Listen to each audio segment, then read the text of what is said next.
গ্রামে মুষলধারে বৃষ্টির পরে রোদের দেখা মিলল। মূলচাঁদ আর প্রদীপ নিজের বাড়িতে বসেছিল। সামনে রাখা ছিল সেই সেদ্ধ করা আলু আর একঘেয়ে খাবার। সবকিছু পানসে আর স্বাদহীন লাগছিল। ভাই ভাই, রোজ রোজ আলু সেদ্ধ আর নুন ছাড়া ডাল খেয়ে না মনটা না একদম দুঃখিত হয়ে গেছে। মনে হয় আজকে যদি কিছু নতুন না খাই না আমি পাগল হয়ে যাব। ভাই ভাই, তুই একা নস, এই পুরো গ্রামে আর নতুন কি পাবি? সেই ডাল, সেই শুকনো ভাত আর ওই ম্যারম্যারে খাবার। এমন মনে হয় যেন আমাদের জীবন থেকে স্বাদই চলে গেছে। আমার তো এটাও মনে নেই যে শেষবার কবে মশলা দিয়ে খাবার খেয়েছিলাম ভাই। ওরা মুখ শুকনো করে সেই খাবারই খেতে থাকে। কিছুক্ষণ পরে কাকা খুবই ক্ষুধার্ত হয়ে গ্রামের চৌরাস্তায় বসেছিল। মূলচাঁদ আর প্রদীপও সেখানে পৌঁছে যায়। ওরা কাকার কাছে বসে আর কাকা গ্রামের অবস্থা নিয়ে অভিযোগ শুরু করে। পেটে তো একদম আগুন জ্বলে আছে ভাই। বাড়িতে বউ আবার সেই ম্যারম্যারে মশলা ছাড়া গুজিয়া বানিয়েছে। গুজিয়া তো ঠিক আছে, কিন্তু রোজ রোজ এই সেদ্ধ খাবার আর খেতে পাচ্ছি না ভাই। হে, গলা একদম বসে গেছে। এখন তো গুজিয়া দেখলেই মাথা গরম হয়ে যায়। সত্যি তো এটাই যে আমাদের সবার বাড়িতে সেই একই তৈরি হচ্ছে গুজিয়া। সবার কি মাথায় বুদ্ধি চলে গেছে? কেউ অন্যরকম ভাবে ভাবে না? বোধহয় এই জন্যই আমাদের মুড খারাপ। গুজিয়া তো গুজিয়াই, কিন্তু খাবার সময় তো ভালো লাগা দরকার। আমাদের একটু অন্যরকম কিছু দরকার, এমন কিছু যেটা আমাদের মুখের স্বাদ পুরো বদলে দেয় আর আমাদের বাঁচার একটা উৎস হয়। উনি ঠিক জানতেন না যে ওনারা কি পরিবর্তন আনতে পারেন। অপরদিকে এক বৃদ্ধ মহিলাকে দেখা যায়। তার মাথায় চকচকে চুল ছিল আর মুখে হাসি ছিল। সে আর কেউ নয়, ডুনডুন কাকিমা ছিল। ডুনডুন কাকিমা সব সময় নিজের জীবনটাকে খুলে বেঁচেছেন। ওনার জন্য বুড়ো বয়সটা কোনো ব্যাপারই ছিল না। মন থেকে উনি এখনো তরুণ ছিলেন। উনি নিজের গাছপালার দেখাশোনা করছিলেন আর নিজের ফুলের সাথে কথা বলছিলেন। তোমরা সবাই আজকে খুব সুন্দর লাগছো, দেখো কি সুন্দর চকচক করছো।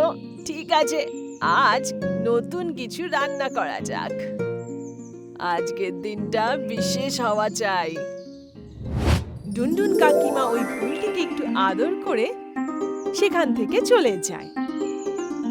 কাকিমা নিজের উঠোনে আসে। সেখানে রুটি বানানোর জন্য উনুন তৈরি করা ছিল। নিজের হাতে চালের আটা মাখতে থাকে আর ছোট গোলাকার রুটি বানায় আর তার মধ্যে ছোলার ডালের পুর ভরে দেয়। পুর ভরা গুজিয়া তৈরি হয়ে যায় আর সেটিকে সোজা গরম তন্দুরের মধ্যে দিয়ে দেয়। সাধারণ গুজিয়া তো সবাই খায় শুধুমাত্র পেট ভরার জন্য। আজ আমি নিজের দুনদুন স্টাইলে তন্দুরি গুজিয়া বানাবো। আগুন আর মশলা নিজেদের মধ্যে মিশবে, তখনই আসল স্বাদ আসবে। তন্দুরের মধ্যে থেকে তৈরি হওয়া গুজিয়া বের করে আর প্লেটের ওপর সাজানো থাকে। অপরদিকে মূলচন্দ, প্রদীপ আর কাকা দুনদুন কাকিমার ঘরের পাশ দিয়ে যাচ্ছিল। যখন ওরা সেই খাবারের গন্ধ পায়, দাঁড়িয়ে পড়ে আর চুপচাপ দুনদুন কাকিমার ঘরে উঁকি মেরে দেখে। এ কি সুন্দর সুবাস! এমন গন্ধ তো আমি আজ পর্যন্ত জীবনে পাইনি। এটা তো কোনো বড় ভুড়ি ভোজের মতো মনে হচ্ছে। এটা তো কাকিমার বাড়ি থেকে আসছে। আজ কি কোনো পুজো টুজো আছে নাকি? কিছু একটা হচ্ছে আলাদা। চলো হট করে গিয়ে দেখে আসি। পেট তো একদম খিদেতে ছুঁচোয় ডন মারছে, আর এই গন্ধ পেয়ে না কিরম পাগল পাগল লাগছে। সবাই দুনদুন কাকিমার ঘরে চলে যায়। কাকিমা নিজের খাবার বানানো শেষ করে কিছুক্ষণের জন্য বসেছিল। তখনই মূলচন্দ, প্রদীপ আর কাকা সেখানে আসে। আরে এসো এসো। কাকিমা, বলছিলাম কি, যাচ্ছিলাম এখান থেকে, এই গন্ধের জন্য আটকে পড়লাম। আটকাতে পারলাম না নিজেকে। কাকিমা, এটা আপনি কি বানাচ্ছেন বলুন তো? এটা তো সেই আগের গুজিয়া মনে হচ্ছে না, এটা রোজ খাই। এটা গন্ধ তো একদম অন্যরকম। কাকিমা হেসে উঠে দাঁড়ায় আর সবার আগে কাকাকে তাজা তন্দুরি গুজিয়া খেতে দেয়।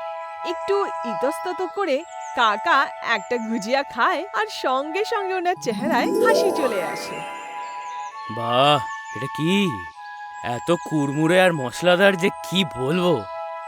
এতে তো গলায়ও জ্বালা করছে না আর মজাও লাগছে খেতে। বাহ, একে বলে দুনদুন কাকিমার স্পেশাল তন্দুরি গুজিয়া। সাদা মাটা গুজিয়া যখন আগুনের মধ্যে যায় তখন স্বাদ নিজে থেকেই 10 গুণ বেড়ে যায়। তোমরাও খেয়ে দেখো। মূলচাঁদ আর প্রদীপও একটা একটা করে খেয়ে নেয় আর ওদেরও খুব পছন্দ হয়। কাকিমা, আপনি সত্যিই জাদু জানেন। আমাদের রোজকার গুজিয়াকে আপনি কোথা থেকে কোথায় নিয়ে গেলেন, হ্যাঁ? এ তো শহরের খাবারের থেকেও খুব বেশি ভালো। কিছুক্ষণ পরে ওরা সবাই ওই উঠোনে খাটিয়ার ওপর বসে পড়ে আর দুনদুন কাকিমা প্লেট ভরে ভরে ওই তন্দুরি গুজিয়া খেতে দেয় আর সবাই হাসি মজা করতে করতে খেতে থাকে। সত্যি কাকিমা, আজকে পেট আর মন দুটোই খুব ভরে গেছে। বাড়ি গিয়ে সবাইকে বলতে হবে কি আসল স্বাদ কি জিনিস। আজ পর্যন্ত শুধু খাবার গিলছিলাম, আজকে সত্যি সত্যি খাবার খেলাম। খুশি সবার মধ্যে ছড়িয়ে দিলে আরো বেড়ে যায় বাবা। তোমাদের সবার যদি ভালো লেগে থাকে আমার মন খুশি হয়ে গেল। পরের বার আমি কিছু নতুন ট্রাই করব। কাকিমা, আজ থেকে গুজিয়া মানে আপনারই গুজিয়া মনে থাকবে, এটা জেনে রাখবেন। অন্য সব তো ফেল, এটা একটা অভিজ্ঞতা। অনেক দিন বাদে ওরা সবাই খুব সন্তুষ্টির সাথে খাবার খেলো।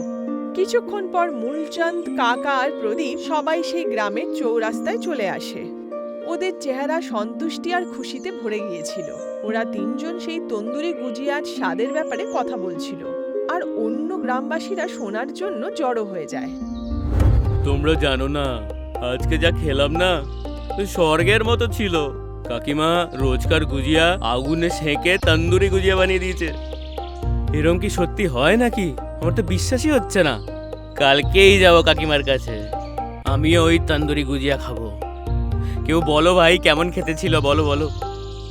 সাদা গুজিয়া আগুনের ভেতরে সেঁকে ওতে মশলা আর নুন দিয়ে তন্দুরি গুজিয়া বানিয়ে দিয়েছে। ওই গুজিয়া জাদুর মতো ছিল। কি সত্যি? কাকিমার এটা বেচা উচিত। আপনি ওনাকে বলুন না বিক্রি করতে, বলছেন না কেন? হ্যাঁ, ঠিকই বলেছ, ভালো ভালো আইডিয়া। চলো কাকিমাকে এই কথাটা বলে আসি। কাকা, মূলচাঁদ আর প্রদীপ সেই কাকির বাড়িতে ফেরত যায়। পরের দিন দুনদুন কাকিমা গ্রামের চৌরাস্তায় এক সুন্দর ঠেলা সাজিয়ে বসেন, যেখানে সব গ্রামবাসীরা জড়ো হয়ে যায়। কাকিমা সেই সুস্বাদু তন্দুরি গুজিয়া সবাইকে খেতে দেয় আর সবাই খুশি হয়ে সেটা খায়।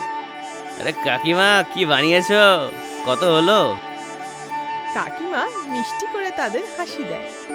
এই তন্দুরি গুজিয়ার দোকান আমি পয়সার জন্য নয়, তোমাদের সবার ভালো স্বাস্থ্য আর স্বাদের জন্য শুরু করেছি বাবা। আমার পয়সা চাই না।